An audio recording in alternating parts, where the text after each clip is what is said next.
Magandang hapon po sa inyong lahat. Ipinagdiriwang po natin ngayon ang ikatlong linggo ng karaniwan na panahon. Isama po natin ngayon sa ating Santa Misa ang mga sumusunod na intensyones. Para sa pasasalamat ng Familia Bangkiano, Rosita Caballa, Mandy at Francis de la Cruz, Carmelita Rivera. Para sa kaarawan nina Mandy at Francis de la Cruz, Karina Ocampo, Mila Lamas. Para sa espesyal na kahilingan nina Laila Abiog, Emeline Guevara Angeles, Rica D., pamilya nina Lenin at Evelyn Malang, pamilya nina Derek at Flor Sanchez, Catherine Paldeng, pamilya nina Michael at Nida Orquico, Rowena Evaristo, Annie Razon, pamilya nina Mr. at Mrs. Fernando Baluyot Jr., Mary Manette Pineda, Maribel Mandela, Daryl Francis Sanchez, Rachel Ann Tolentino, Maricris Paldeng, Mr. at Mrs. Joed at Karen Joy Dimitri, Trina Yazon, pamilya nina Yolanda Ramos, Josevi Tamin, Lisa Mary Palma, pamilya nina Willie Perez, Sherin Parkson, Evelyn Candelaria. Para sa mabilis na kagalingan at kaligtasan nina Reverendo Padre Reynaldo de la Cruz, Nilo Udan, Merla Mangalus, Pio Cesario Pingul, Jesus Navarro, Gloria Arevalo, Anwel Rafael Sampang, Olga Mangalus, Lorenzo Lagman, Catherine Reyes Dolente, Felipe Buwan Jr., Emmanuel Buwan, Arnel Buwan, Camila Buwan, Cherry Cancio, Demetrio Simon, Kenneth Bondok, Roma Shane Bondok, Romnick Nidar. At para sa kapayapaan ng mga kaluluwa nina Norma, Eusebio, Francisca, Emiliano Sr., Celerina, Manuel Tongyo, Mark Louis Tongyo, Juanita Lagazon, Onofre Villanueva Sr., Melesio Sr., Bonifacio, Maria Nena, Lourdes, Ireneo, Benilda, Juan Paulo, Paz, Hener Ramos, Lorenzo Diaz, Marian Ocampo, Ricardo at Corazon Manyalak, Alegria Miranda, Adelina Cayetano, Venerando de la Cruz, Elvira Cabanayan, Teresita Panlaki, Renato Tinio, Rosita Cayanan, Florencio Cayanan, at ang mga kaluluwa sa purgatorio. At gayon din sa kaligtasan ng bawat isa sa atin laban sa COVID-19. Para sa mabilis na kagalingan ng mga kapatid nating dinapuan ng pandemyang ito. Para sa kapayapaan ng mga kaluluwa ng mga kapatid nating yumao dahil sa COVID-19. Para sa kaligtasan ng ating mga kapatid na frontliners.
Bilang isang pamilya ng Diyos, tayo ay nagkatipon-tipon lahat dito sa ngalan ng Ama at ng Anak at ng Espiritu Santo. Amen. Ang pagpapala ng ating Panginoong Hesukristo, ang pag-ibig ng Diyos Ama, at ang pakikipagkaisa ng banal na Espiritu, naway sumainyong lahat. At sumaiyo rin. Mga minamahal kong kapatid, atin po ngayong aminin ang ating mga pagkukulang upang tayo ay marapat na gumanap dito sa banal na pagdiriwang.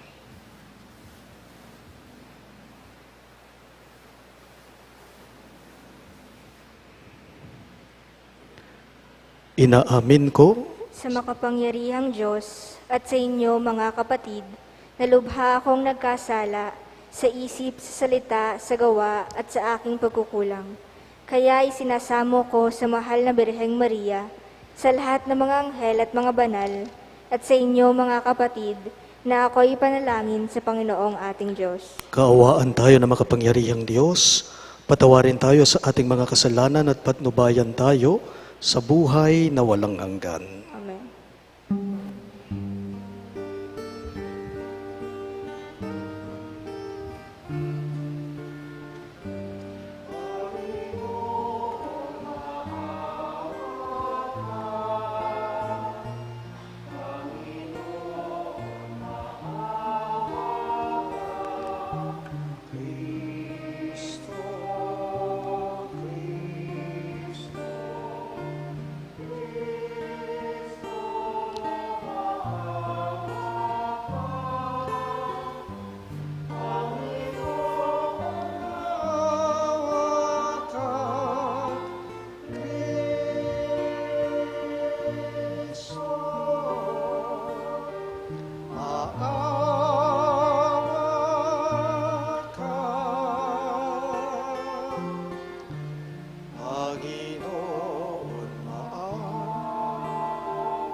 Gloria in excelsis Deo.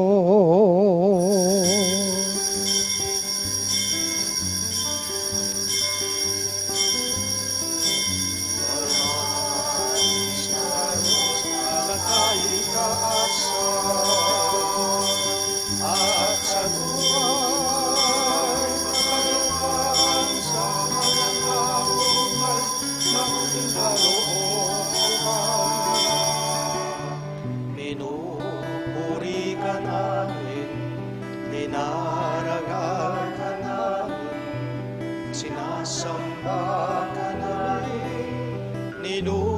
dalamhati ka namin. Pinasasalamatan ka namin dahil sa dakila mong kalwalhatian. Panginoong Diyos, Hari ng langit, Diyos sumang makapangyarihan sa lahat. Panginoong Jesucristo, bugtong na anak, Panginoong Diyos, Kordero ng Diyos, anak na naman, ikaw na nag-aalis ng mga kasalanan ng sanlibutan, maawa ka sa amin.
Manalangin tayo.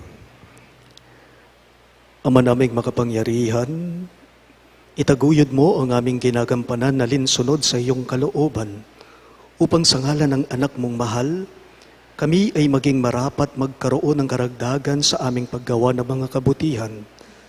Sa pamamagitan ni Jesucristo kasama ng Espiritu Santo, magpa sa walang hanggan. Amen.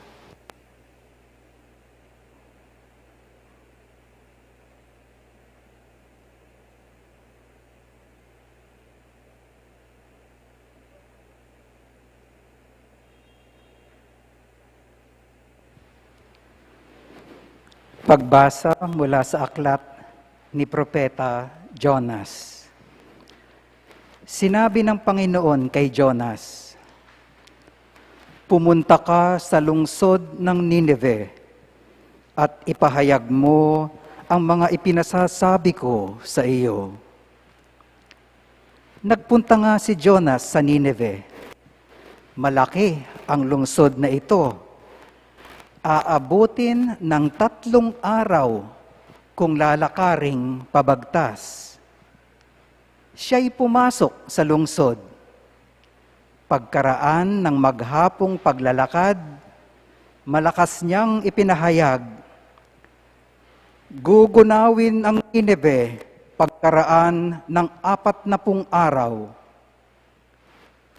Naniwala ang mga taga roon sa pahayag na ito mula sa Diyos. Kaya, nag-ayuno sila at nagdamit ng sako bilang tanda ng lubos na pagsisisi at pagtalikod sa kanilang mga kasalanan. Nakita ng Diyos ang kanilang pagtalikod sa kasamaan. Kaya, hindi na itinuloy ang paggunaw sa Nineve. Ang salita ng Diyos. Salamat sa Diyos. Salmong tugunan ating itugon, poon ang iyong landasi iyong ituro sa akin. Poon ang iyong landasi, iyong ituro sa akin. Ang kalooban mo'y ituro, O Diyos, ituro mo sana sa aba mong lingkod. Ayon sa matuwid, ako ay turuan. Ituro mo poon ang katotohanan, tagapagligtas ko na inaasahan. Poon ang iyong landasi, iyong ituro sa akin. Poon gunitain pag-ibig mong wagas, at ang kabutihang noon pa'y nahayag. Pagkat pag-ibig mo'y hindi nagmamaliw, ako sana poon ay alalahanin. Poon ang iyong landasi, iyong ituro sa akin. Mabuti ang poon at makatarungan sa mga salari, guro at patnubay. Sa mababang loob, siya yaong gabay at nagtuturo ng kanyang kalooban. Poon ang iyong landasi, iyong ituro sa akin.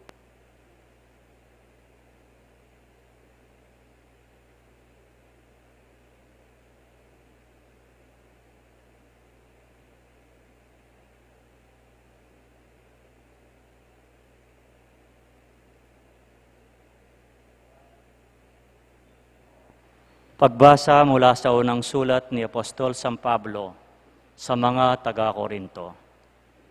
Ito ang ibig sabihin, mga kapatid. Malapit ng takdang panahon, kaya't mula ngayon, ang may asawa ay mamuhay na parang walang asawa. Ang mga nananangis na parang di nananangis. Ang mga nagagalak na parang di nagagalak. Ang mga namimili na parang walang ari-arian. At ang mga nagtatamasa sa sanlibutang ito na parang di nila ito alintana, sapagkat ang lahat ng bagay na ito ay mapaparang. Ang salita ng Diyos. Salamat sa Diyos. Magsitayo po tayo.